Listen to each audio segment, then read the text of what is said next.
Hello ವೀಕ್ಷಕರೇ, ನಾನು ನಿಮ್ಮ ಶುಭ ಮಾತಾಡ್ತಿರೋದು. ನಾವಿವತ್ತು ಒಂದು ದೇಗುಲದ ಸ್ಥಾನಕ್ಕೆ ಹೋಗೋಣ.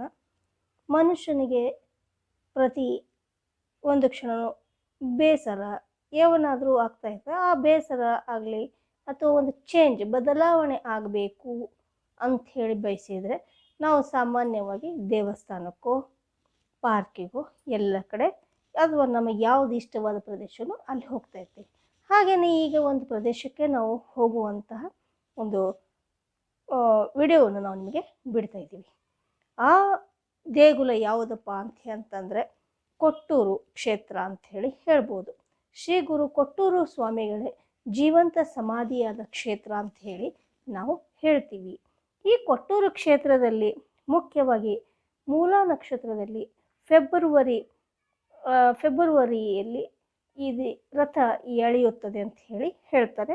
ಹಾಗೆಯೇ ದೆಹಲಿ ಸುಲ್ತಾನ ಅಕ್ಬರ್ನೂ ಸಹ ಈ ಕ್ಷೇತ್ರಕ್ಕೆ ತನ್ನ ಕೊಡುಗೆಯಾಗಿ ಮಂಚ ಮತ್ತು ಒಂದು ಖಡ್ಗವನ್ನು ಅವನು ಇದಕ್ಕೆ ದಾನವಾಗಿ ಕೊಡ್ತಾನೆ ಅಂತ ಹೇಳ್ಬೋದು.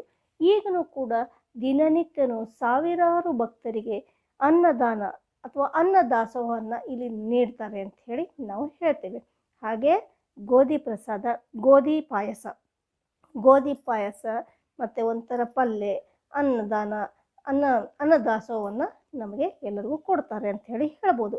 ಮಧ್ಯಾಹ್ನ 1 ಗಂಟೆಯಿಂದ 3 ಗಂಟೆ, ರಾತ್ರಿ 7:30ರಿಂದ 9:30 ತನಕ ಕೂಡ ಅನ್ನದಾಸೋಹ ನಡೆಯುತ್ತದೆ ಅಂತೇಳಿ ಹೇಳ್ಬೋದು. ಹಾಗೆ ಇಲ್ಲಿ ಭಾನುವಾರ, ಗುರುವಾರ, ಹುಣ್ಣಿಮೆ, ಅಮಾವಾಸ್ಯೆ ಎಂದು ವಿಶೇಷ ಪೂಜೆಯೂ ಕೂಡ ನಡೆಯುತ್ತದೆ ಅಂತ ಹೇಳಿ ಹೇಳ್ಬೋದು. ಬಳ್ಳಾರಿ ಜಿಲ್ಲೆಯ ಕೂಡ್ಲಿಗಿ ಕ್ಷೇತ್ರದಿಂದ ಕೊಟ್ಟೂರು ಕ್ಷೇತ್ರಕ್ಕೆ ನಾವು ಬರಬೇಕಾದದ್ದು ಇಲ್ಲಿ ವಾಡಿಕೆ. ಹಾಗಾದರೆ ಇದರ ವಿಶೇಷತೆ ಏನು, ನಾವು ಎಲ್ಲೆಲ್ಲಿ ಹೋಗಿ ಬಂದೆವು, ಈ ಕ್ಷೇತ್ರಕ್ಕೆ ಯಾವ ರೀತಿ ತಲುಪಿದೆವು, ಹಾಗಾದರೆ ಬೇರೆ ಊರಿನಿಂದ ಯಾವ ರೀತಿ ನಾವು ತಲುಪಬಹುದು ಅನ್ನೋದು ಒಂದು ಸ್ವಲ್ಪ ಮಾಹಿತಿಯನ್ನು ನಾವು ನಿಮಗೆ ಕೊಡ್ತಾ ಇದ್ದೀವಿ. ವೀಕ್ಷಿಸೋಣ. ಈಗ ನಾವು ವೀಕ್ಷಣೆ ಮಾಡೋಣ. ಓಕೆ, ನಡೀರಿ. ಹಾಗಾದರೆ